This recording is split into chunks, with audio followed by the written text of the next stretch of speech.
Built on the Manji Peninsula, Port-Gentil, Gabon's oil and economic capital, is under threat of global warming. The city now sits at only 4 meters above sea level. A century-old lighthouse stands as a constant reminder of climate change. Designed by French engineer Gustave Eiffel, the iron and copper Cape Lopez structure faces being wiped off the map due to erosion.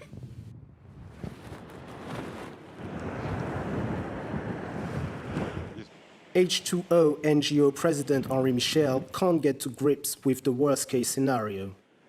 Alongside other environmental activists, he monitors weekly the rise in sea level. This concrete barrier was erected a few years ago to protect Port-Gentil from rising sea levels. Henri Michel and his team urge local authorities to act quickly.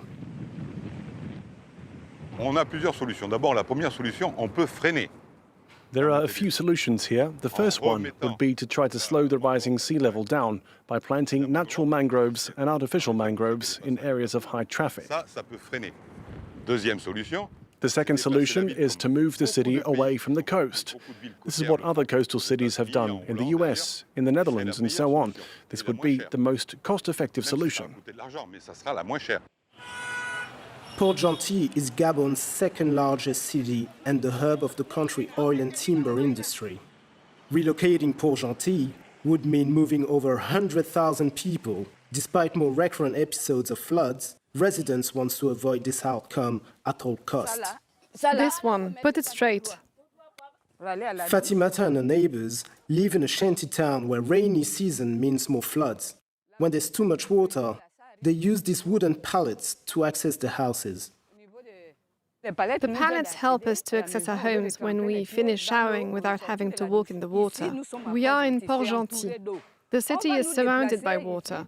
Where are they going to move us? There's nowhere we can go where there's no water. Honestly, life is very hard for us here. To avoid moving the whole city, local authorities are doubling the efforts to mitigate the risk of floods. It has become a real race against the clock to fix and clean the 20 kilometers drainage system. What time did you start? 8 a.m., all right. So we started here, and now what's next? Up to the traffic light, right? Port-Gentil's urban planning manager Racine Ragombe supervises the cleaning process. This rehabilitation project is expected to cost more than 50 million euros. The city of Port-Gentil alone cannot win this battle because it requires too many resources. We'll need the support of our international partners as well as the federal government. We've noticed something quite alarming. It's the combination of heavy rain and high tides that pushes the levels up.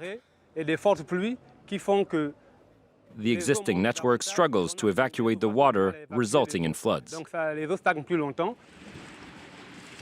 Gabonese experts say rising seas could also threaten the main oil rigs of Port-Gentil, which contribute up to 40% of national GDP.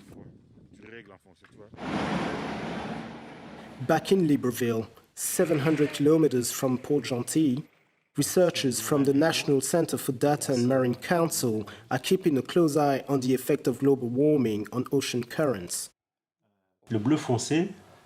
Dark blue represents the weak currents, light blue are intermediate currents.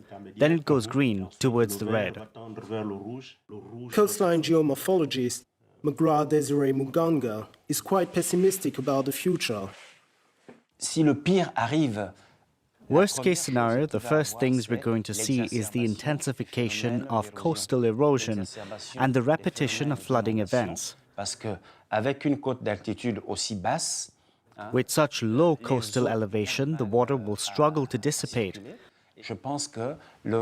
Unfortunately, both phenomena will create a situation where by 2050 we will witness a totally new topography of the Manji Peninsula.